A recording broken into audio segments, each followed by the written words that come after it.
Hi குட்டீஸ், இன்னைக்கு டே செம்மையாக இருந்துச்சா? கதைகள் கேட்டுகிட்டே தூங்கிட்டு இருக்கீங்களா? இப்போ கூட நான் சொல்கிற கதையை கேட்டுட்டு கண்ணை மூடிட்டு சமத்தா தூங்கிடுவீங்களா? யாருக்கு தெரியும், உங்கள் கனவுல கூட மாதா காட்சி கொடுக்கலாம்.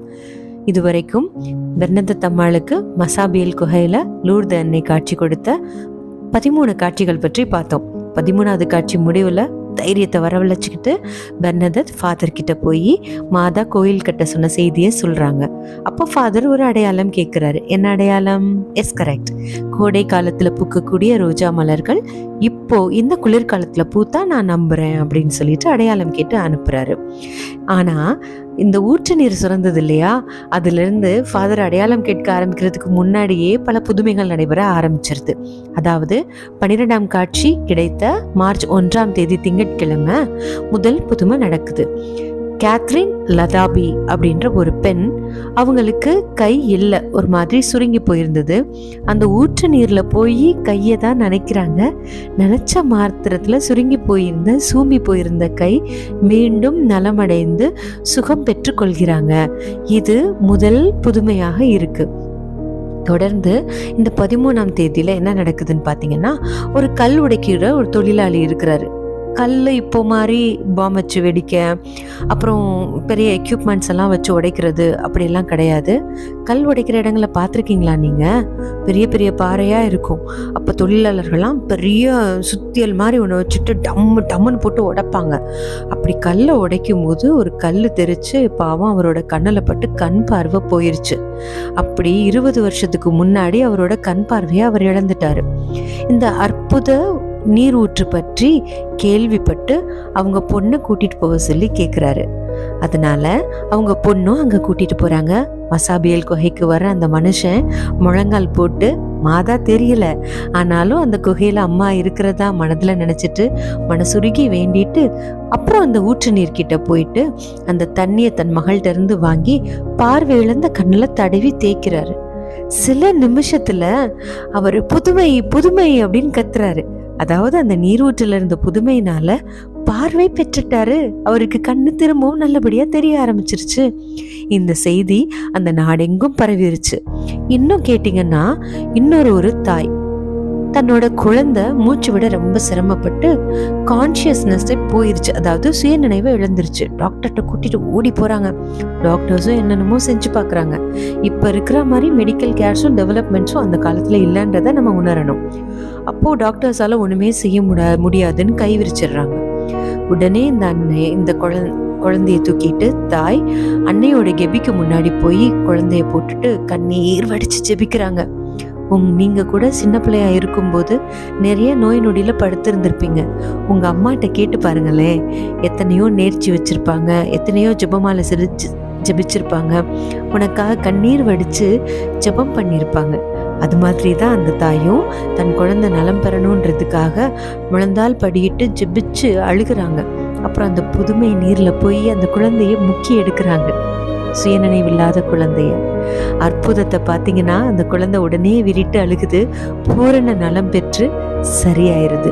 இப்படி பல்வேறு புதுமைகள் நடந்துட்டு இருக்கு. இப்பவும் கூட இந்த காலகட்டத்திலையும் கூட லூர்து மாதாவினுடைய நீரூற்றிலிருந்து வர புதுமை நீரை எடுத்து அருந்தி பல நோய்கள்ல இருந்து மக்கள் குணமடைஞ்சிட்டே தான் வராங்க. அதை பற்றிய ஆவணங்கள் அங்க நிறைய கிடைக்க இருக்கு. ஓகேவா? இப்படி நிகழ்ந்த பல புதுமைகளை கேள்விப்பட்டு மசாபியல் குகைக்கு மக்கள் திரண்டு வர்றாங்க. டெய்லி 20,000 பேருக்கு மேல கூடிடுறாங்க. இந்த கூட்டத்தை காவல்துறையால கண்ட்ரோல் பண்ண முடியல. அதனால ஒரு அரசு அதிகாரி வேமா ஃபாதர் பேரமல்கிட்ட போறாரு. அவர்கிட்ட போய் ஒரு மிரட்டலான துணியில, மசாபியல் குகை பகுதியில கூட்டம் நாளுக்கு நாள் பெருகிட்டு வந்துட்டு இருக்கு.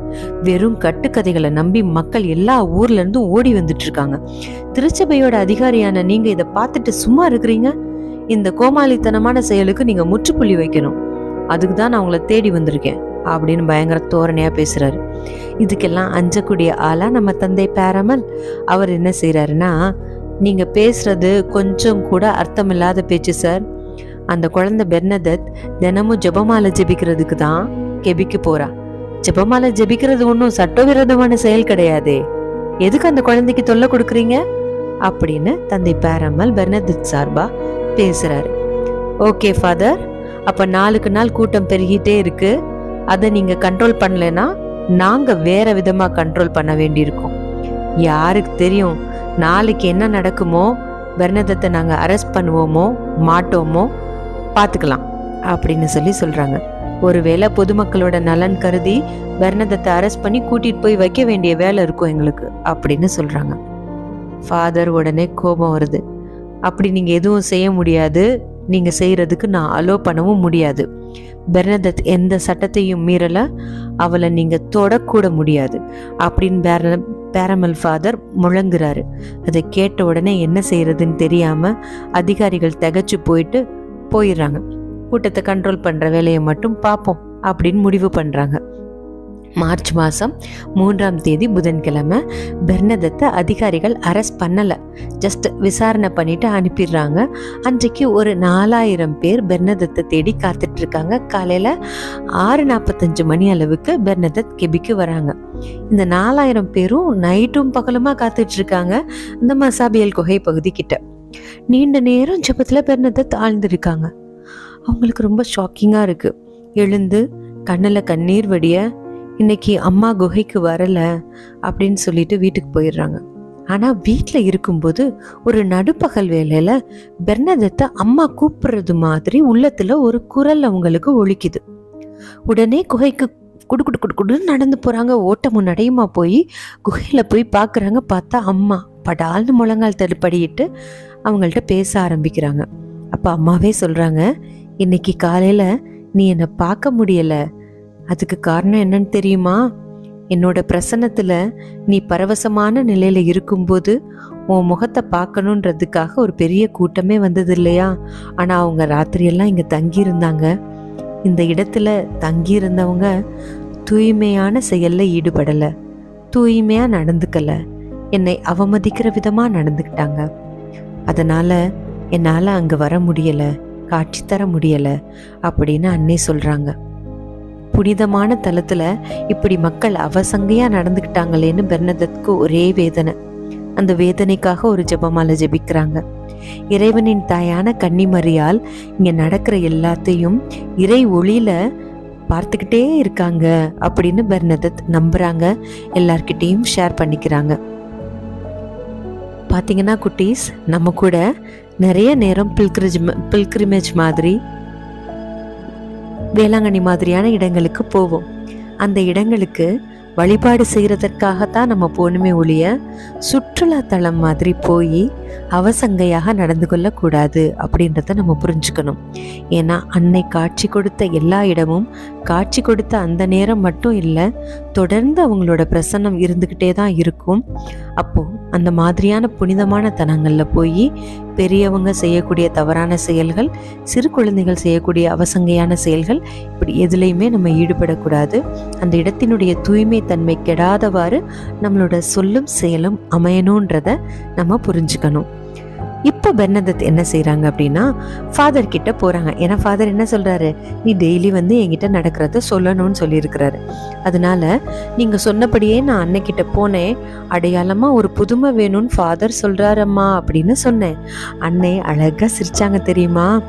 ரோஜா செடி இந்த குளிர்காலத்தில் பூத்து மலரணும்னு ஃபாதர் ஆசைப்படுறாருன்னு நான் திரும்பவும் சொன்னேன். அப்போது அன்னை திரும்பவும் முன்பு போல் அழகாக சிரிச்சாங்க. ஆனால் கோயில் கட்டணும் அப்படின்றதுல மட்டும் ரொம்ப கருத்தா இருக்காங்க. ஃபாதர் அங்கே ஒரு கோயில் கட்ட ஒரு ஏற்பாடு பண்ணுங்களே அப்படின்னு கெஞ்சி கேட்டுட்டு போயிடுறாங்க. மார்ச் மாதம் 4ஆம் தேதி வியாழக்கிழமை திருப்பலி பூசை முடிஞ்சு சுமார் ஒரு 7 மணி அளவில் பெர்னதத் கெபிக்கு வராங்க. 20,000 பேர் அங்கே கூடியிருக்கிறாங்க. ஜெபமாலையில் 2வது தேவ ரகசியத்தோட 3வது முறை அருள் நிறைந்த மரியே சொன்ன உடனே காட்சி தொடங்க ஆரம்பிக்குது. 1 மணி நேரம் நீடித்த இந்த காட்சியில சில நேரங்கள்ல பெர்னதத்தோட முகத்துல புன்னகை தோன்றுது, சில நேரங்கள்ல சோகம் தெரியுது. பின்ன பெர்னதத் அன்னையோட பக்கத்துல போகும்படியாக முழந்தால் படியிட்டு நகர்ந்து போறாங்க. அப்புறம் ஏறி ஒரு பாறை மீது போய் நிற்கிறாங்க. அங்க முழந்தால் படியிட்டு அன்னையோட ரொம்ப நேரம் அழுது பேசிட்டே இருக்காங்க. அன்னை மோட்சத்தை பற்றிய மகிழ்ச்சியான ரகசியங்களையும் பாவத்துல உழலக்கூடிய இந்த உலகத்தை பற்றிய கவலையான ரகசியங்களையும் அவங்களுக்கு சொன்னதாக அவங்க ஷேர் பண்ணிக்கிறாங்க. ஆனால் பங்குத்தந்தை விரும்பி கேட்டபடி அங்கே ரோஜா செடி பூக்கலை. பயணிகள் பல இடங்கள்ல இருந்தும் திருயாத்திரையாக வர தொடங்குறாங்க. கோவில் கட்டி அங்க பயணிகள் திருயாத்திரையா வரணுன்றது அன்னையோட விருப்பம். ஆனால் கோயில் கட்டுறதுக்கு முன்னாடியே பயணிகள் திருயாத்திரையாக வர ஆரம்பிச்சிட்டாங்க. அந்த கோவிலில் அந்த குகையில் தோன்றக்கூடிய அம்மா யாரு, அவங்க யாரு அப்படின்னு தெரிஞ்சுக்கிறதுல மக்கள் ரொம்ப ரொம்ப ஆர்வமாக இருந்தாங்க. அந்த அம்மா யாருன்னு தெரிஞ்சிச்சா, அவங்க தன்னை வெளிப்படுத்தினாங்கன்னா அடுத்து வர எபிசோட்ஸில் தெரிஞ்சுக்கலாம். Good night. God bless you.